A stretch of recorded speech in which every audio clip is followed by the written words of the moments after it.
Tessalonicenses, capítulo 3, versículo 11, e ele diz assim: pois, de fato, estamos informados de que entre vós há pessoas que andam desordenadamente, não trabalhando, antes se intrometem na vida alheia. Vou repetir, 2 Tessalonicenses, capítulo 3, versículo 11, diz assim: pois de fato estamos informados de que entre vós há pessoas que andam desordenadamente, não trabalhando, antes se intrometem na vida alheia. A 25ª direção para a nossa igreja, para as nossas vidas hoje, ela se chama procrastinação. Procrastinação é o ato ou o efeito de deixar de fazer aquilo que Deus manda nós fazermos. Tudo aquilo que Deus dá como princípio para as nossas vidas, tudo aquilo que Deus nos tem dado como ordem para nos viver de forma ordenada, nós não realizamos. Isso significa procrastinação. Procrastinar é deixar de fazer alguma coisa pela qual você precisa fazer. Procrastinar é o ato ou o efeito de verdadeiramente se enveredar na distração, se enveredar em propósitos não espirituais, propósitos não divinos, pelo qual te tira a verdadeira direção de Deus, e lhe tirando a verdadeira direção de Deus, você não acha consolo, você não tem refrigério, você não tem realização espiritual. Por quê? Porque você deixou de realizar aquilo que Deus quer que você realize. Então, baseado neste texto, Paulo está falando para a igreja de Tessalônica que, pois, de fato, estamos informados. Paulo estava dizendo que ele sabia, ele tinha o conhecimento que no meio de alguns irmãos, algumas pessoas do nosso meio estava vivendo de forma desordenada. O que é isso? Eles viviam de forma que não tinha a ordem de Deus. Viver fora de um princípio de Deus, viver fora de uma realização divina, viver fora de um comando de Deus, viver fora do seu chamado, é viver desordenadamente. Às vezes nós achamos que viver desordenadamente é uma bagunça pelo qual nós estamos olhando. Viver desordenadamente é quando você não honra pelo qual aquilo que Deus te chamou. Você não honra, você não trabalha em prol daquilo que Deus confiou na sua vida. Se você não trabalha baseado naquilo que Deus confiou, você está andando desordenadamente. É necessário você voltar e entender qual é a sua chamada. É necessário você parar e focar naquilo que Deus confiou em você. Tem coisas que Deus entregou da sua vida. Tem coisas que Deus já falou para você, pelo qual Deus te escolheu. E quando você não vive baseado naquilo que Ele te confiou, naquilo que Ele te ordenou, daquilo que foi colocado no teu espírito, daquilo que foi a sua chamada, cada um tem a sua chamada. Temos chamadas coletivas, temos chamadas individuais e temos chamadas especiais. Especial é aquela que ninguém vai fazer o qual Deus te chamou. É chamado de apóstolo, é chamado de pastores, é chamado de evangelistas, é chamado de missionários, é chamado de professores. Isso ninguém vai fazer porque Deus te chamou. Chamada coletiva pelo qual Deus te colocou como membro de um corpo de Cristo. Então, aquela chamada, você precisa estar se envolvendo no corpo de Cristo. Por isso que ele dizia: dentre vós há algumas pessoas aí que andam desordenadamente. E ele complementa: eles não trabalham. O que é isso? Eles não estão trabalhando na obra. Eles não estão trabalhando para o crescimento do reino. Eles não estão sendo efetivos.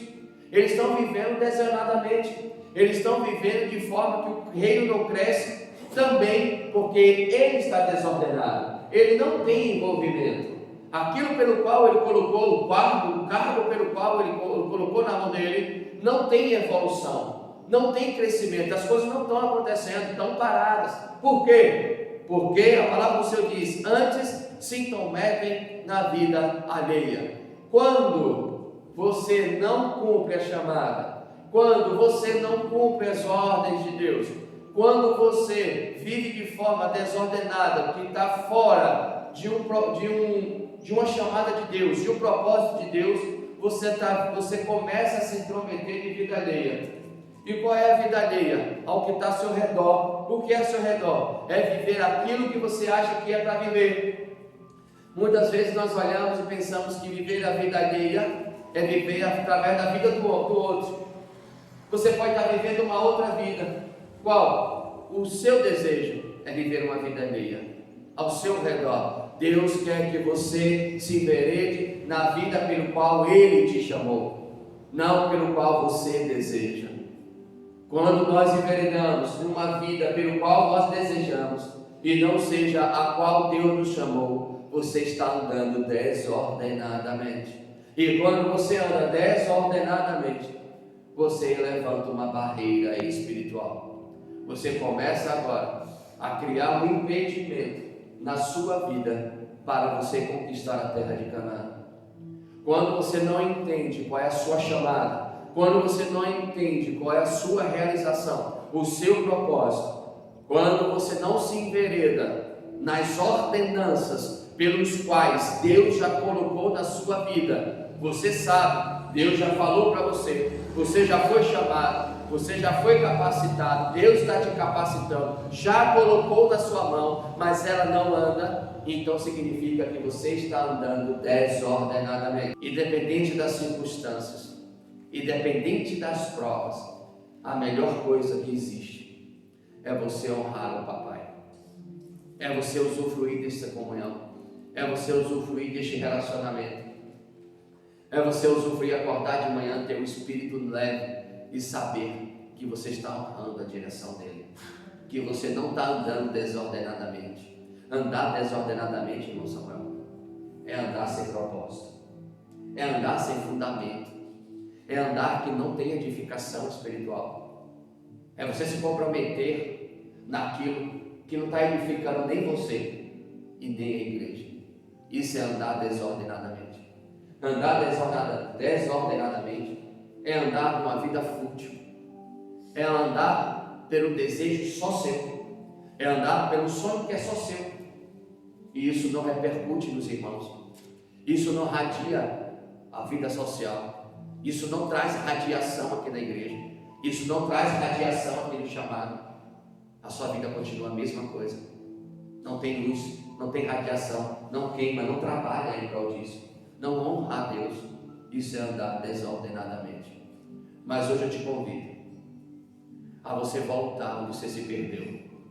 Volte, quebre essa fortaleza, e você está sabendo a partir de hoje que isto é uma fortaleza espiritual. Você não vai conseguir entrar na terra de Canaã fazendo o que você acha.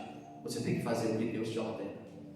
Não é fazendo o que eu entendo, é fazer o que não entende, é fazer o que não compreende, é fazer o que não deseja, com o único objetivo de honrar a Deus, de glorificar o nome de Deus. Isso é amor.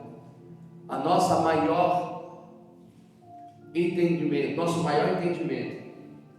acerca de o quanto você ama a Deus é o quanto você obedece.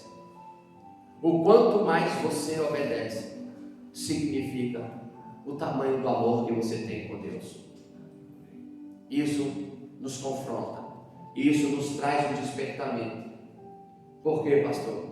Porque quantas vezes eu quero só obedecer a minha alma, só obedecer o nosso coração, a nossa mente.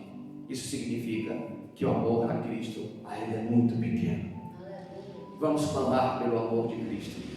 Vamos pedir que este amor irradie. Por quê? Porque dias têm se passado, irmão Tiago. Meses têm se passado. O que é que está acontecendo na sua vida que está contagiando, irmãos, está contagiando a sociedade. Não, pastor, não está acontecendo. Então você está fora de propósito divino. Você está andando desordenadamente. Andar desordenadamente é quando a luz não brilha, não há glória, não há fundamento, não há algo extraordinário que está acontecendo na sua vida.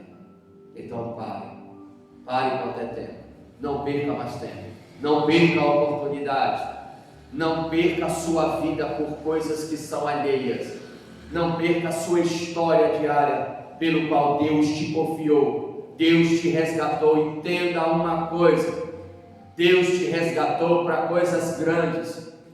Eu acordo todos os dias na expectativa de coisas grandes, porque o meu Deus é grande, o nosso Deus é grande. Há sempre novidade de vida. Tem horas que eu fico ansioso pelo que está prestes a acontecer no dia de hoje, e eu tenho que acalmar o meu espírito, porque eu sei que há coisas grandes de Deus para serem vividas.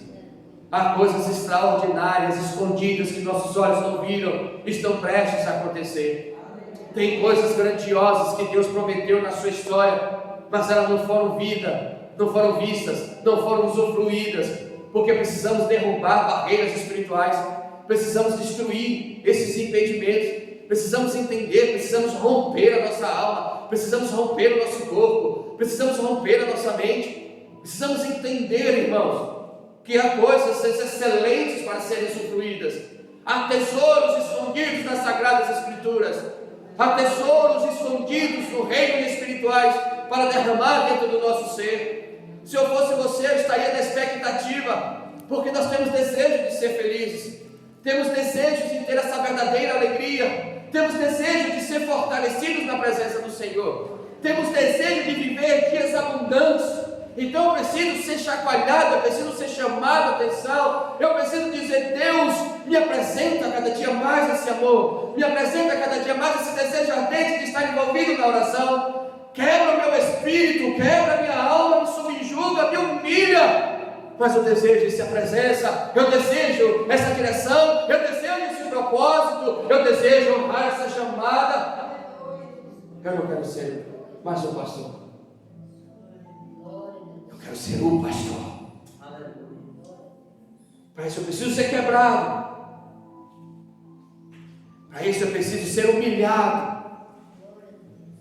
para isso eu preciso aparentemente ser destruído, para Deus recompor as peças que estavam erradas, para Deus formar aquele esqueleto que parecia que estava destruído, e colocar tendões, e colocar músculos, e colocar pele e epiderme, e depois Ele soprar o Espírito. Nova criatura. 2 Coríntios capítulo 5, versículo 17. Eis que quem está em Cristo Jesus, nova criatura é. As coisas velhas já passaram, e eis que faço novas coisas. Isso tem que arrancar dentro de mim, isso tem que arrancar dentro de você, que aquilo que vivia já passou, ele não volta. Coisas novas estão na minha frente, coisas novas estão na sua frente, coisas novas estão te aguardando, coisas novas estão para chegar na sua história, desafios novos, rompimentos, uma história nova, uma história abundante. Esteja desconfortável, é melhor estar desconfortável do que confortável, porque no desconforto nós vamos descobrir coisas novas. Vida confortável, vivemos as mesmas coisas. Vida desconfortável, revelação de coisas novas, irmã. Uma história que você não viveu antes, começa a viver. Desafios que você nunca teve, agora está tendo. Medos que nunca tiveram, passaram a ter, por temor de errar, e desagradar a Deus. Antes você não tinha, agora tem. Porque é novo. Tudo que é novo assombra. Tudo que é novo traz desconforto. Tudo que é novo assusta. Mas é um campo novo onde você cresce. É em um campo novo que você usufrui de coisas diferentes de Deus que você nunca viveu. Se você quer viver coisas novas, precisa sofrer com coisas novas. Precisa lidar com provas novas. Precisa te dar desconforto de coisas novas. Por quê, pastor? Porque aquelas que você já está vivendo, você já usufruiu daquilo de Deus. Quer mais de Deus? Mais desafio terá. Mas trabalhe. Trabalhe na sua chamada. Trabalhe naquilo que Deus te confiou. Que Jesus vos abençoe.